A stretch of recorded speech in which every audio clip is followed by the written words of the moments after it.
भारत माता की, भारत माता की, वंदे वंदे वंदे।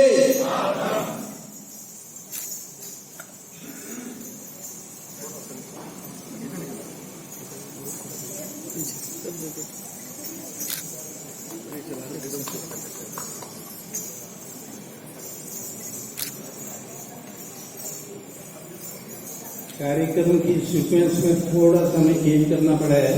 हमारे मार्गदर्शक श्रीमान विजय जी, उनको 1 बजे नोएडा पहुंचना है, इसलिए उनका पहले करना है। बहुत उनका पहले रहेगा, तो वरना तो 1 बजे के बाद होना था। इन्होंने भोजन भी हमारे साथ करना था, पर कुछ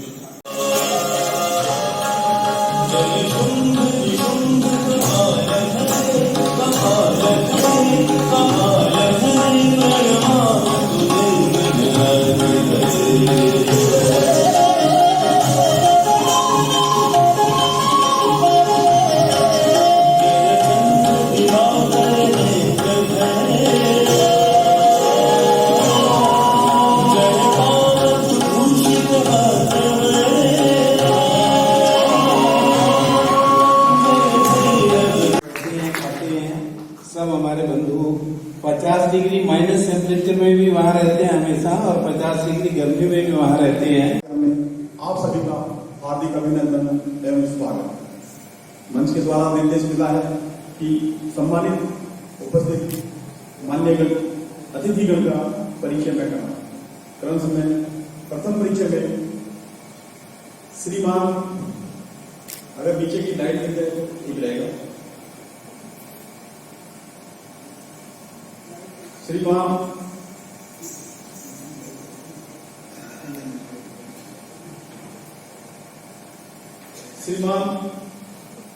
ब्रिगेडियर सेठिया जी हमारे बीच में उपस्थित हैं। मैं निवेदन करूंगा 1 मिनट के लिए अगर अपने स्थान से खड़े होंगे। श्रीमान ब्रिगेडियर सेठिया जी।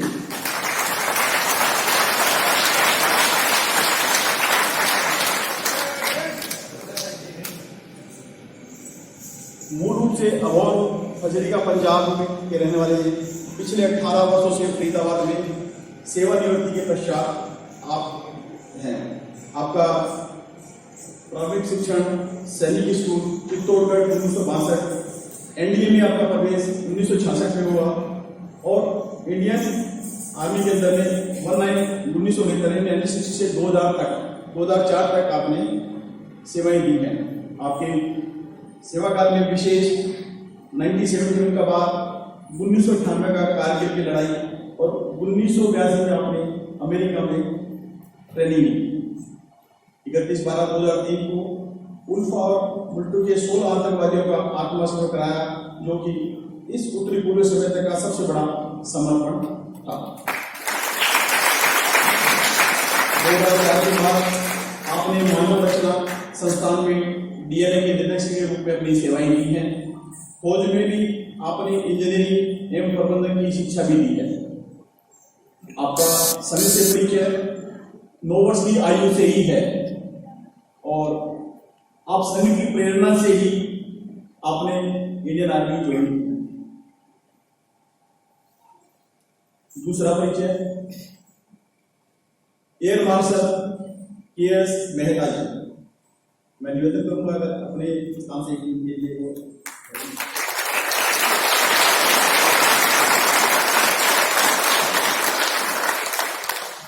आप वायुसेना योद्धा हैं।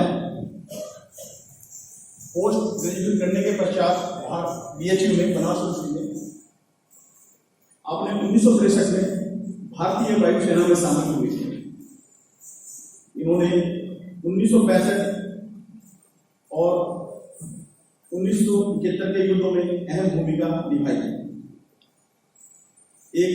आप एक ख्याति प्राप्त इंजीनियर भी हैं। वायुसेना में अपने प्रारंभिक प्रशिक्षण के बाद में आपने यूनाइटेड स्टेट ऑफ अमेरिका और यूनाइटेड स्टेट ऑफ सोवियत रूस के अंदर में आपने प्रशिक्षण दिया। आपने वायुसेना के विभिन्न प्रकार की यूनिटों में काम किया, चाहे वो बॉम्ब स्क्वाड हो, हाई पावर रडार हो, फाइटर स्क्वाड हो, एवं जो बेस रिपेयर यूनिट है, आपने सबने अपनी सेवाएं उसमें दी। आपने 3 वर्षों तक DRDO में भी अपनी सेवाएं दी। अपने 34 साल के सेवा काल के बाद आप रिटायर होने के बाद एक प्रिंसिपल स्टाफ ऑफिसर के रूप में अपनी सेवाएं जो एयरफोर्स के असिस्ट है उनकी लुकिंग फॉर करते हैं। आपने अपने जीवन के प्रारंभिक समय में आप भी राष्ट्रीय स्वयंसेवक संघ के सक्रिय कार्यकर्ता के रूप में अपने कार्य किया है before joining of the job.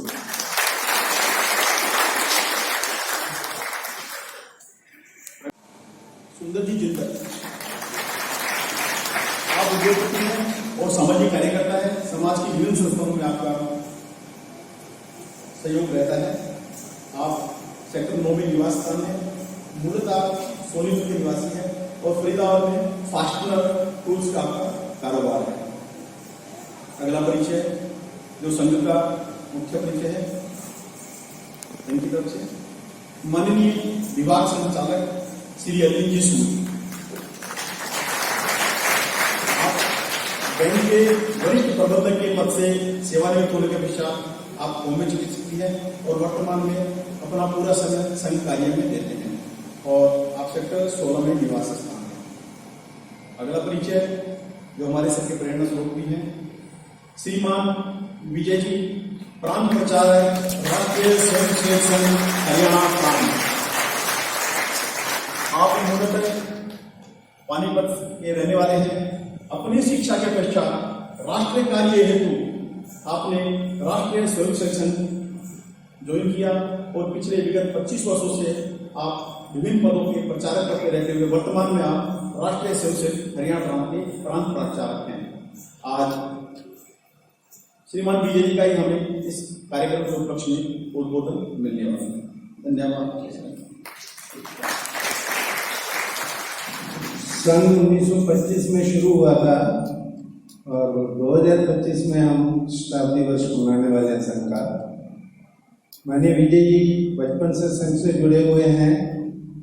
घर बार छोड़ के पूर्ण कालीन संघ के लिए समर्पित है। मन समर्पित, तन समर्पित और ये जीवन समर्पित। चाहता हूँ मातृभूमि मुझे कुछ मैं और भी हूँ। इन्हीं शब्दों के साथ माननीय विजय जी आप सादर अनुमोदित हैं।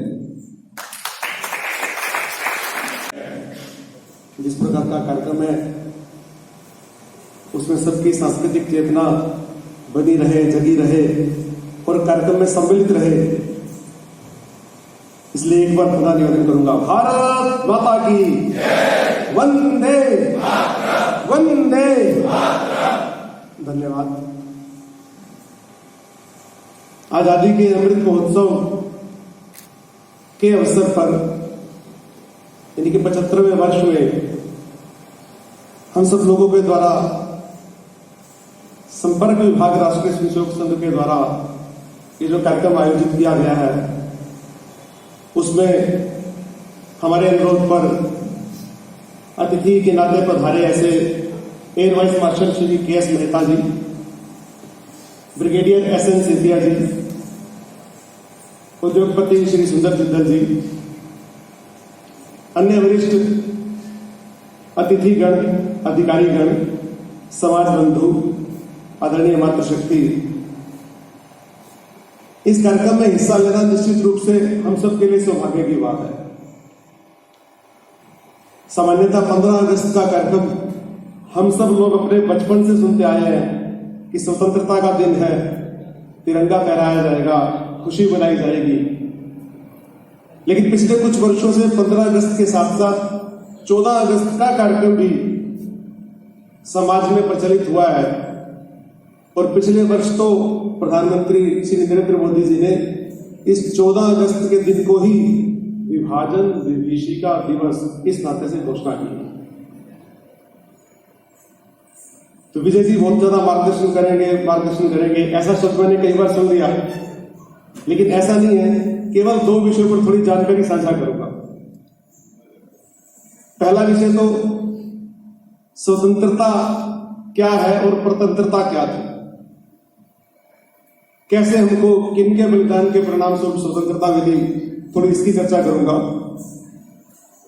उसके पश्चात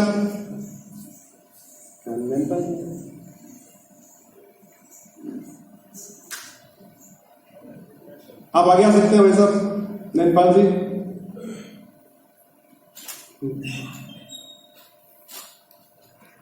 क्या थी और स्वतंत्रता क्या है, कैसे प्राप्त हुई, इसकी चर्चा करेंगे। और फिर कार्यक्रम के दूसरे चर्चा में विभाजन विभीषिका क्या है और ये क्यों उत्पन्न हुई, इसकी चर्चा करेंगे। तो साथियों, ये जो स्वतंत्रता वाली बात है और स्वतंत्रता वाली बात है, और वर्तमान में भारत कितना रह गया है वो भी हमको पता है, इसलिए अपनी शुरुआत विष्णु पुराण के एक श्लोक से करता हूं। विष्णु पुराण में एक श्लोक लिखा हुआ है, उत्तरम यत् समुद्रस्य हिमाद्रिश्चैव दक्षिणम, उत्तरम यत् समुद्रस्य हिमाद्रिश्चैव दक्षिणम वर्षम तद भारतम नाम और भारती यत्र संतति। यानी कभी कभी आजकल वर्तमान के अंदर देखते हैं तो कई सारे देशों का निर्माण पहलवान जैसे कुश्ती करते हैं, जो जीत जाएगा वो हिस्सा उसका। आजकल भी यूक्रेन और रूस के अंदर चल रहा है, जो जीत जाएगा उसका। इसी तरह से देशों का निर्माण होता है। लेकिन अपने भारतवर्ष का निर्माण किस तरह से हुआ था? तो उत्तरम यत् समुद्रस्य हिमाद्रिश्चैव दक्षिणम। अगर हम देखेंगे तो समुद्र के उत्तर में जो भूभाग है, हम सबको पता है दक्षिण में हिंद महासागर है, तो उस हिंद महासागर के उत्तर में जो सारा का सारा भूभाग है और ऊपर जो हिमालय पर्वत है उसके दक्षिण में जो सारा का सारा भूभाग है, वो सारा का सारा भारत कहलाता है। और हम सब भारतीय, उसकी संतति, उसकी संतान, उसके पुत्र इस नाते से कहे जाते हैं। ये श्लोक विष्णु पुराण में लिखा हुआ है। इसी तरह से इन सब श्लोक के आधार पर हमको ध्यान में आएगा कि वर्तमान के अंदर बेशक इस भारत के लगभग 5,500 किलोमीटर लंबाई चौड़ाई में से केवल 4,500 ही बचा है। उसमें से पाकिस्तान, बांग्लादेश, म्यांमार, श्रीलंका, नेपाल, भूटान, बर्मा, ये सब अलग हो गए हैं, लेकिन ये कभी एक ही थे। और ये सब जब एक थे तो दुनिया में हमको विश्व गुरु इस नाते से जाना जाता था। न केवल हमारी सांस्कृतिक चेतना के आधार पर, बल्कि हमारी शिक्षा के आधार पर, हमारे संसाधनों के आधार पर, हमारी उपलब्धियों के आधार पर, और कितना कुछ हम दुनिया को दे रहे थे इस आधार पर। इसलिए हमको विश्व गुरु कहा जाता था। और दुनिया के सब लोग भारत तक पहुंचने का रास्ता ढूंढते थे, भारत में आना चाहते थे, भारत के साथ संबंध बनाना चाहते थे, भारत के साथ व्यापार करना चाहते थे। और दूसरी तरफ अपने देश को भारत के जैसा बनाने के लिए, अपनी संस्कृति को भारत में पढ़ने के लिए भेजना चाहते थे। इसलिए यहां पर नालंदा, तक्षशिला इत्यादि विश्वविख्यात विश्वविद्यालय रहे। और यहाँ पर तो अध्यापन कार्य से जुड़े बंधु कम है। यहाँ पर तो डॉक्टर्स हैं, वकील हैं, इंजीनियर हैं, सेना के पदाधिकारी हैं, उनके परिवार हैं।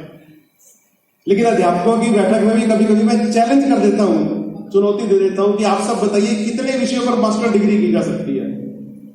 तो मास्टर डिग्री जितने विषयों पर की जा सकती है तो 5, 7, 10, 15, 20, 25, 30, 35 तक भी विषय हो सकते हैं। लेकिन मैं गर्व के साथ कह सकता हूं, मेरा भारत विश्व गुरु इसलिए था कि उस समय 100 से ज्यादा विषयों में मास्टर डिग्री भारत में कराई जाती थी। 10,000 से ज्यादा विद्यार्थियों के रहने की जगह थी। इसलिए हमको विश्व गुरु कहा जाता था। और भारत के इन विश्वविद्यालयों में आसानी से किसी को एडमिशन नहीं मिलता था। आजकल इधर उधर से लोग कोटा में, दिल्ली में कोचिंग लेने के लिए जाते हैं। उस समय भारत के इन विश्वविद्यालयों में जिसको एडमिशन प्राप्त करना है वो कोचिंग लेने के लिए नेपाल में, भूटान में, इन स्थानों पर पहले कोचिंग लेने के लिए आया करते थे, फिर परीक्षा पास करके फिर भारत में उनको प्रवेश मिलता था। यानी शिक्षा की स्थिति हमारी उन्नत थी। व्यापार में हम दुनिया का नेतृत्व करते थे। आर्थिक रूप से हम संपन्न थे, इसलिए सोने की चिड़िया कहा जाता था। प्राकृतिक रूप से प्रकृति ने ही हमको बनाया था। किसी भी प्रकार की कोई कमी नहीं थी। भारत सोने का गुरु, विश्व गुरु इस तरह से मान्यता प्राप्त भी था और मार्गदर्शन भी कर रहा था। लेकिन समय सबका एक जैसा नहीं रहता। बीच के कालखंड में कई सारी दिक्कतें आई होंगी, अभी आज उसकी चर्चा नहीं करते। तो फिर बीच के कालखंड में लगभग 3000 वर्ष से लेकर अब तक हमारे देश के अंदर शक, हूण, कुषाण, डच, पुर्तगालीज, फ्रांसीसी, मुगल, पठान और फिर आखिर में ब्रिटिश, इस तरह से कई सारी जातियां, कई सारे संप्रदाय हमको गुलाम बनाने के लिए हमारे ऊपर हमला करने के रूप में हमारे साथ संवाद स्थापित करने की दृष्टि से आए। लेकिन हमको गुलाम बनाकर रखा। कहीं ना कहीं कमजोरी हमारी भी थी।